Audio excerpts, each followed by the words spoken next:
It was a chilly summer morning, June 18th, 1956 in Hanover, New Hampshire, on the campus of Dartmouth College. About 36 scholars and experts in their fields of computer science and information theory were convening to discuss a new way of using computers. Both fields themselves at this time were relatively new fields of study, but that didn't stop this group from taking the time to imagine the possibilities.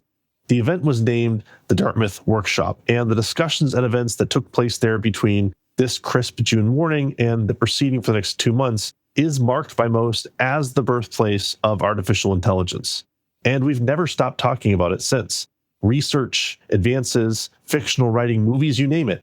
Ever since there were machines of any sort, we've been obsessed as a species with the possibility of an artificial variant of ourselves. Today, one of the latest developments is the birth, if I can say that, of AI agents. And that's today's topic.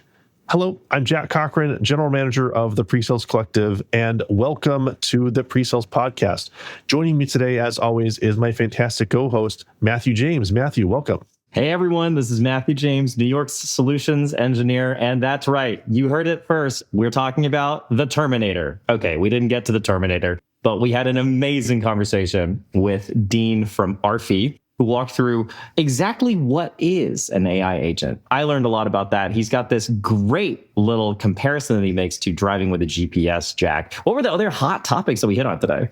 We hit on things around being able to trust AI and how can you trust it. We talked about kind of the role of AI as an SC and is that going to replace you? We talked about that a little bit. We talked about how to have the authority and the responsibilities of your typical sales teams, their own KPIs, and what that can mean for your influence within your sales teams as well. So very fantastic conversation that I'm excited to listen back to myself, actually. And two of the best things that Jack just mentioned came from comments in the audience from the LinkedIn Live. So join us every other Tuesday, LinkedIn Live, where we record this session. But now, let's get right into it after the break. Today's episode is sponsored by Arfi. Ever stared at an endless RFP or questionnaire and thought, there has to be a better way? Meet Arfi, your AI-powered secret weapon for tackling these head-on. Here's how it works. Arfi's AI agents comb through your existing content, unstructured documents, and past responses to whip up a first draft in minutes. And unlike your old RFP software that's always working with outdated info, Arfi pulls the freshest, most up-to-date content directly from your Google Drive, SharePoint, Confluence, HighSpot, basically wherever your documents live. That means no more chasing down SMEs or wasting hours manually updating your Q&A library. Arfi's already a favorite of Fortune 500s, publicly traded companies, and fast-growing startups. Want to see the magic for yourself? Reach out to the team for a 1-week proof of concept at arfi.ai. That's ARPHIE.ai. Arfi. Dean Shu, welcome to the show. We're very excited to have you here. Thanks so much for having me. Absolutely. If you don't know Dean, I'll let him introduce himself a little bit, but I'm going to let you know a little bit what I know about him. So Dean is the CEO, co-founder of Arfi. I had met him actually just a year ago, been really enjoying getting to know him. I think he's got a great company, some great technology, but also some really great insights into AI, into the world of pre-sales, having come from his previous role at Scale AI, running both product and SE teams and kind of running into the problem that he then built a team to actually try and solve. So it's a very, very exciting conversation today as we dig into a little bit around AI agents, which would be really fun. But before we do that, the first thing we like to ask everyone who joins the show is, what are you listening to? So I'll start with you, Matthew, to give Dean a little bit of time to think about this. Matthew, you knew this was coming. Matthew, what have you been listening to? I have been listening to the new EP from the K-pop band Le Sserafim. And that is because I also recently picked up Marvel Rivals, a new free-to-play game with all of your favorite Marvel characters. Big fan of the Hulk, if you know about him. And Le Sserafim's song Crazy has been associated with one of the characters named Luna Snow. And as a bonus, the principal or president of Le Sserafim, the band, actually grew up in Albany, New York, which is where I grew up. So, Dean, what have you been listening to? It's a good question. I was just thinking about this. You probably can't tell based on this appearance, but I actually am quite a Taylor Swift fan, but less of the recent work. I would say I've been going back to the deeper cuts of 1989. I would say I actually have also recently been really enjoying Folklore, which came out during COVID, so back in 2020. But outside of that, I would say most of the time, I spend a lot of time working. I do like the Deep Focus playlist on Spotify as well. So I think it's going to be very confusing when Spotify Wrapped comes around and they're like, okay, so like what exactly do you like? But we'll cross that bridge when we get there. Dean, when we chat in New York, we're going to talk about Taylor Swift's best album, Speak Now. That's a hot take, but let's move on. Jack, what have you been listening to? I have been listening to, I picked up yet another new podcast. Actually, the podcast has been on my list for a while. I've heard it recommended many times. So it's probably not, for those of you who listen to podcasts, probably not something new. It's a podcast called Hidden Brain. And it's very kind of lots of stuff to think about, which is aptly named. The specific episode was 2 episodes ago, not the most recent one, the one before that. They had Brian Klaas, I think if I'm pronouncing his name right, all about kind of embracing the role that randomness plays in our lives and kind of both identifying that, but also the benefits of just recognizing it and kind of living and understanding that randomness plays such a huge part. Stuff I'd never really thought about before to that extent, but absolutely loved it. It was a great episode to listen to and a very engaging podcast as well. So that's kind of a new one. At some point, I'll stop picking up new podcasts, but at this point, it's just a fun thing to do. Let's get started with this. Dean, I want to get to know a little bit about you. Certainly, I've had the benefit of getting to know you over the last year, but a lot of our listeners probably might not know about you. So I'd love to hear a little bit about your history. What got you to the point of starting RFE? Tease a little bit. We'd love to hear from you. What got you to the point to where you're at today?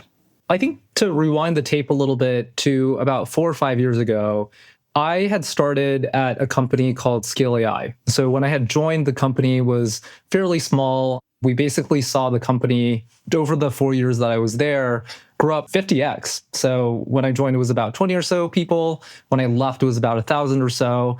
There, I effectively had a pretty hybrid role between PM and SE, and ultimately sort of ran the product that I was responsible for. It was a product that we sold a lot to healthcare and financial services. So as you can imagine, these are teams that have quite heavyweight procurement processes. We ended up being stuck doing RFPs the traditional way and thought that there had to be a better way. So I called up a friend from college. We both went to Harvard, but took very different paths. He was more on the tech side of things. He was like, hey, I'm seeing the same thing on the engineering leadership side of things as well. Like he's getting pulled in. He was previously at Asana, Palantir, a few other great firms, and he was getting pulled into these RFPs to provide information about SLAs and uptime guarantees and that type of information. And so what we decided to do was we thought, hey, it's time to build a next generation solution because there's so many folks out there, SEs, proposal teams, otherwise, that are really struggling through this. And this is all against the backdrop of the AI revolution that was happening in 2022, 2023. Over the past year and a half, we have been very lucky to work with SE and pre-sales leaders at companies really just ranging from Fortune 500 to publicly traded to high growth startups, all with the mission of how can we make the processes that people have to deal with in their day-to-day much better?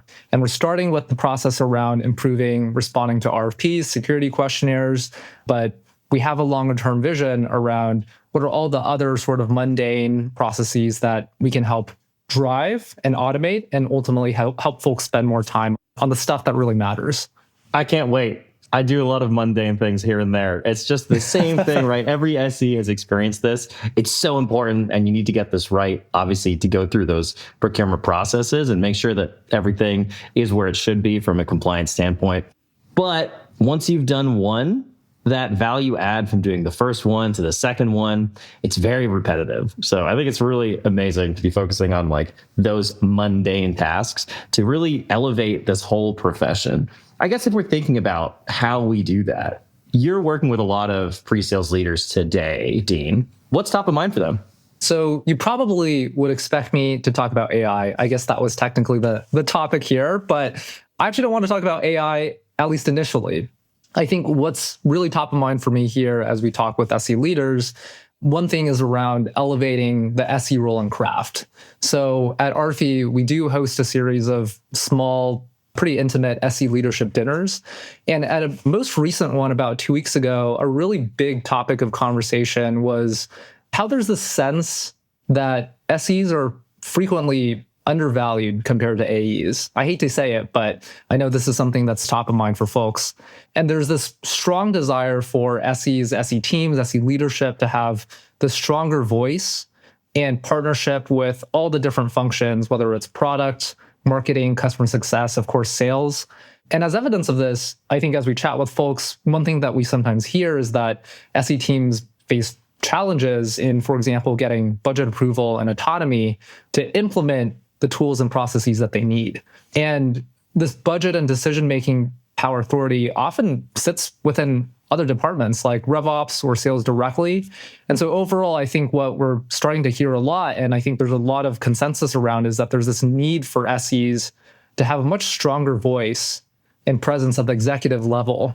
So aligning directly with CROs, sometimes going directly to the board and having almost like a seat at the table in these board meetings to really advocate for their needs and demonstrate the value that they bring. The best way to do this, as we're talking about this, is really to lean into being the storyteller. I think that's one thing that SEs are really great at, bring the human element and the technical element, bridging those two in sales, and just being really the trusted partner both internally and externally. But the trouble with that is that there's only so many hours in a day. And SEs are so stretched thin already. So the conversation just really becomes like, how can we free up the team's time so they're not spending time on what needs to be done, but fairly low leverage work today?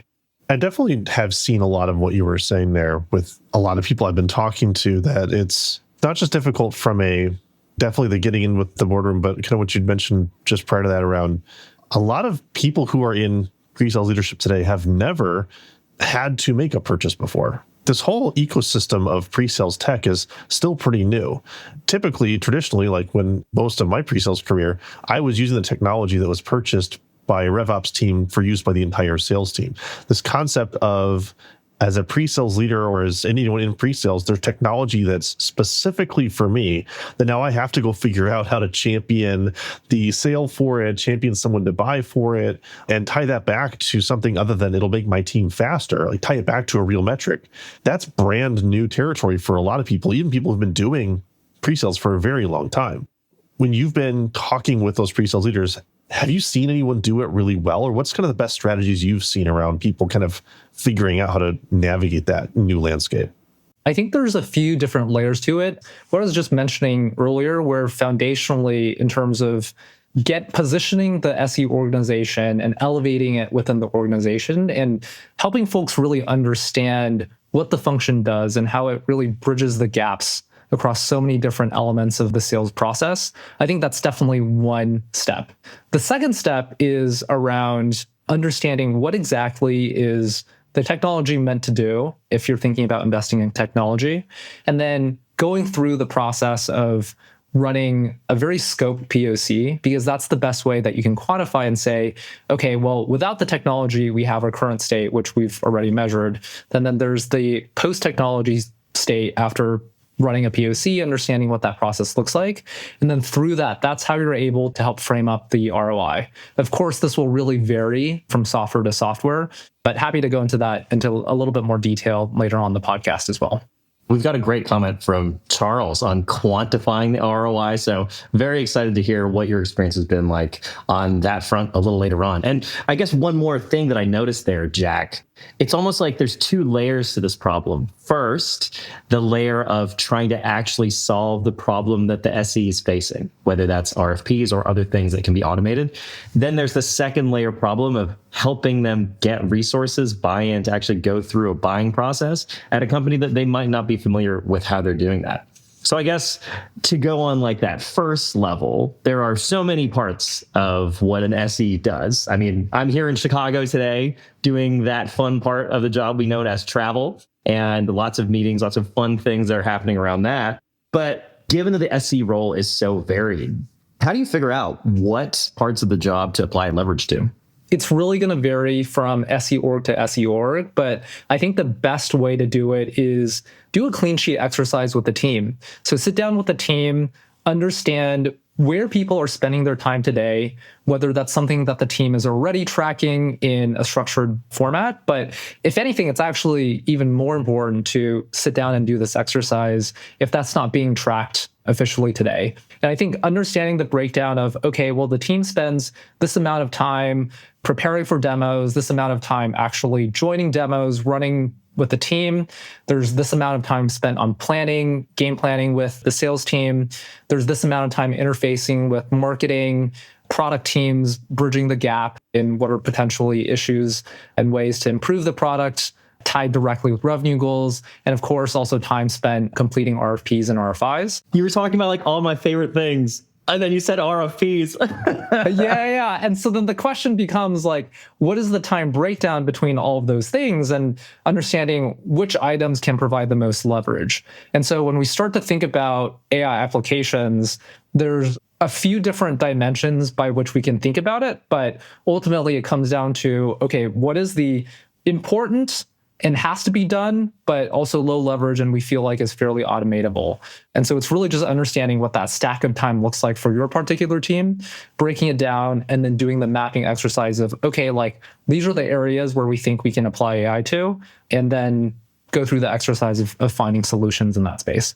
Dean, I'm curious to know, I've done a similar exercise and I've walked other people through doing similar exercises as well. A big objection that we tend to run into, or that I've run into in the past, is that you do that, you present your findings, and the feedback is, great, so who are you firing? Which is an interesting thought because, well, okay, yes, if you're saving X% of time, then you need less people to do the same job. What's funny, though, is that's not the way the rest of the sales team typically is viewed, right? If I introduce a tool that's going to save an account executive or a BDR time, great, that gives them more time to sell more. But that's not typically viewed as, well, if you free up a pre-sales person's time, that they're going to be able to sell more. Matthew, I guess, Dean, a question for either of you, because this is one I know we didn't talk about at all, kind of going down this rabbit hole. How do we get so that we're viewed in the same light as the rest of the sales organization, where if we save time for the pre-sales professional, it's going to contribute more to bottom line revenue? How do you make that change? I think you got to start with kind of like diagnosis. Is this an organization that sees the pre-sales team as a resource that just provides a certain set of output? Or is this an organization that realizes that a pre-sales team can be a very strategic part of winning your most important clients and keeping them and making them grow? Because if you're in the former, that's where you have to start. You have to actually kind of start probably at the executive level and help there be some top-down change. Because as long as the execs and the leaders see the pre-sales org only as something that meets checkboxes, you're going to have a very hard time influencing the people around you. Now, if you're in the second organization, I think going bottom up can have a really big impact, because then you've got the space and the resources a little bit more to try out some new things, and you'll be able to build up a lot of momentum and results. And of course, nothing speaks better to executives than the right results. So that gives you the ability to do that. Like I said, I think those two would be organizations that I've heard of, and I think it's important to kind of draw that distinction. But what do you think, Dean? Yeah, Matthew, I think that's a really good way of framing it. And the thing that I would add to it is, this will start to get a little bit spicy, but you know how there's the old Spider-Man quote, like with great power comes great responsibility. There's also the inverse of that, which is with great responsibility comes great power. So what I mean by that is, to the extent that it makes sense and the setup is conducive to it, there is a world where you start thinking about, okay, like, is there potentially a variable part of the SE's comp that gets actually tied directly to revenue goals? And ultimately, that is one way that we've seen some organizations shift that mindset of SEs not being a support role, but more being like a revenue influencer and a revenue driver. Because when people start thinking about, okay, like there is some sort of quota associated with folks, TBD exactly what that means. And we can probably have a whole other podcast dedicated to that topic. But the idea here is that, Matthew, that's exactly right. Like, how do you think about the organization in a different light where it becomes more of a revenue driver as opposed to more of a support function? And I think that is one key piece around having that shift. Once you have that shift, the argument then becomes, okay, like as you free up the team's time, you're providing them with more leverage, and therefore you're able to drive more revenue. It becomes something that is more influential towards the revenue top line piece. And it becomes less of like a bottom line cost optimization type of argument for these CFOs. I love both those approaches. I'm going to make a little bit of a hard pivot because I realize if we don't start talking about this, we're going to have told people they're showing up to hear about AI and the new AI stuff that's coming. And we just briefly touched on that. But I think we've got a good foundation now. We're talking about if we do these things, how we can set up pre-sales teams to actually be more influential in the deals, to potentially have the responsibility as well as the authority to make those changes. But Dean, I'd love to hear, because you mentioned briefly about the role that AI can play with some of these kind of freeing up of time. Talk to me a little bit about AI agents. I've been hearing a lot about AI agents lately. I have actually no idea what they are. So I'd love to hear from you. What should we be paying attention to as far as AI and AI agents? It's a really good question. I think there's a lot of terms that have been thrown around, and people are trying to make sense of what does it mean? What does it mean tactically for the role? Maybe what can make sense is I'll share an analogy that I was chatting with some folks about, and I think this is the best way to kind of conceptualize. So imagine you're sort of driving a very high-tech self-driving car that's navigating the world in a few different ways. Your car has a few navigation options. Let's say that it has like a huge cloud-connected GPS system that knows every road in the world, but takes longer to process because you have to download that information.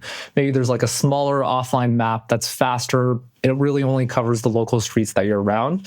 Think of that as the difference between large language models and small language models. So large language models would be that large cloud-connected map. Small language models is that smaller offline map that's very faster. So depending on the use case, you may choose to use different types of models, whether it's a small or large language model.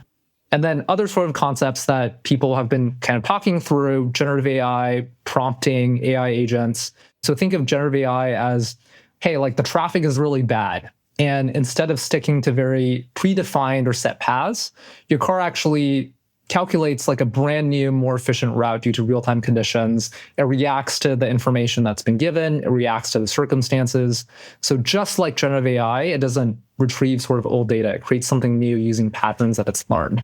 From a prompting perspective, think of this as, I'm guessing most folks have gotten a chance to use ChatGPT or Claude or any sort of AI platform that you have to provide a prompt to. So think of this way, where if you were to tell this very futuristic car, drive safely, the car might just stick to speed limits, won't really adapt to your needs. But if you say, take a very scenic route with minimal highways, it will adjust its driving style accordingly. And so the takeaway here is if you provide prescriptive information, a very well-structured prompt, like that's how you get better results. And then to tie it all together, the last thing around AI agents, think of a basic AI as cruise control, right? It'll help, it'll get you to where you have to go, but you still have to steer, you still have to apply the brakes, etc. And think of agentic AI as a self-driving chauffeur that not only navigates, but also predicts weather conditions. It can help refuel the car when needed, even maybe like books a hotel trip if your trip is long. And so it basically works pretty independently with a variety of different source information to handle pretty complex tasks. And so that's kind of the way that it's been very helpful to conceptualize all these different AI concepts at play. If you ever have more thoughts about this, I'd love to hear. But this is one sort of analogy that's kind of worked as we've chatted with folks to help people wrap their mind around how all these different concepts play together as a symphony to really help streamline processes. And something that popped in my mind was, as an SE, which one is the best one for me? But I guess kind of similarly to the analogy that you're drawing, it kind of depends on the situation, what you're looking to do. You might want to go for something over another. Am I on the right track there, Dean? Yeah, exactly.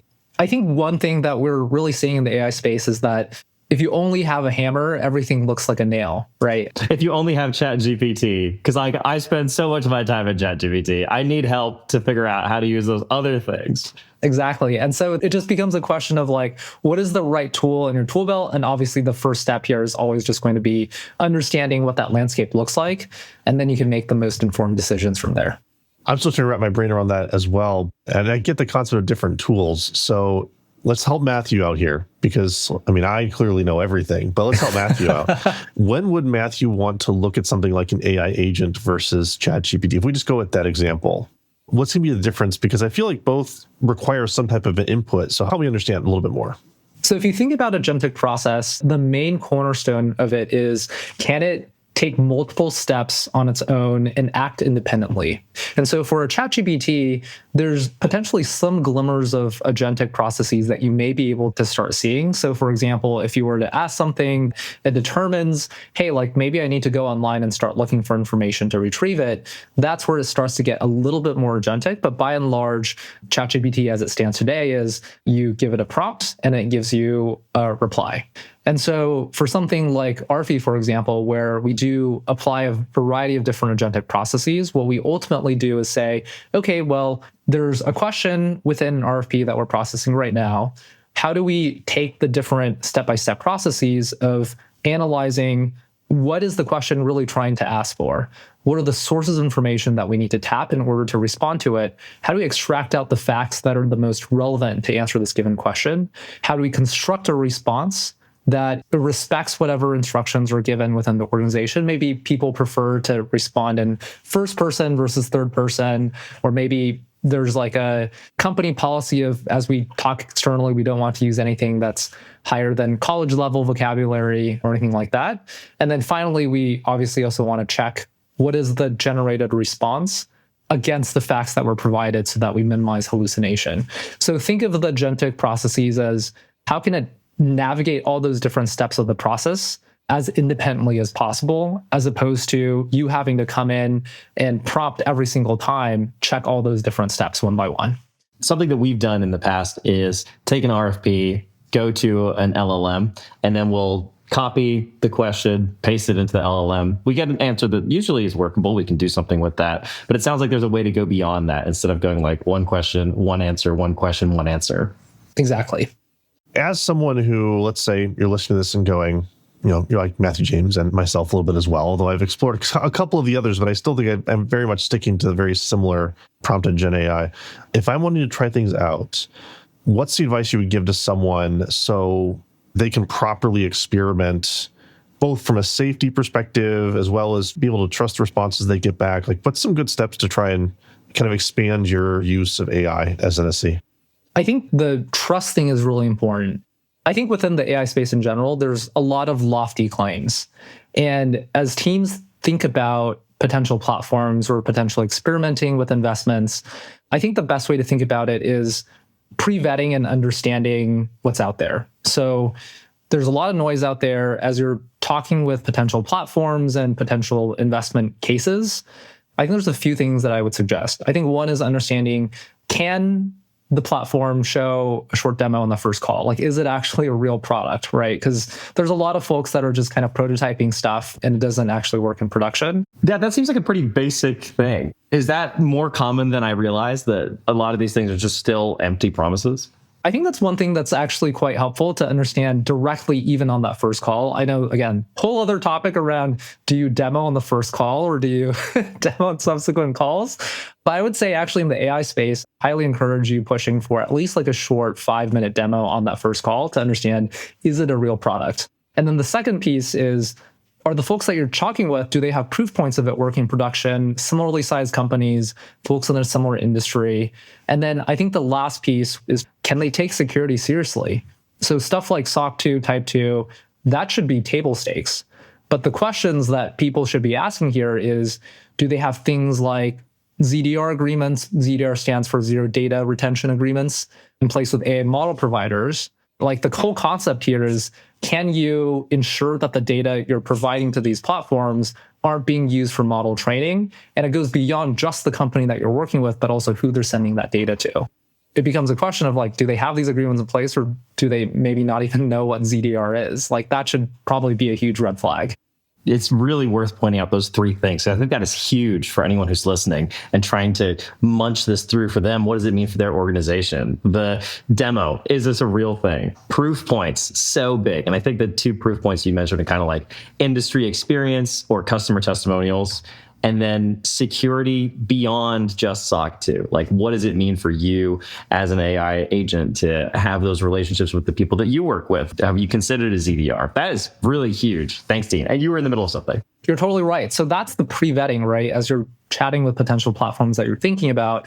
And then what you're going to want to do next is run a pretty tightly scoped POC.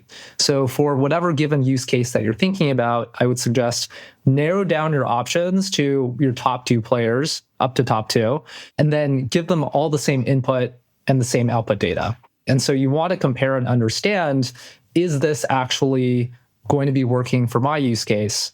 And this is really, really important because not all AI is created equal. AI is not check the box of a platform has AI or doesn't have AI. Ultimately, how you save time is the quality of the AI such that it will save the team time? Is it traceable? Is it auditable? And if it just is a black box, you just get like a poorly written AI answer. Like, in fact, you actually probably going to spend more time correcting it than being able to use it, being able to provide leverage for a team.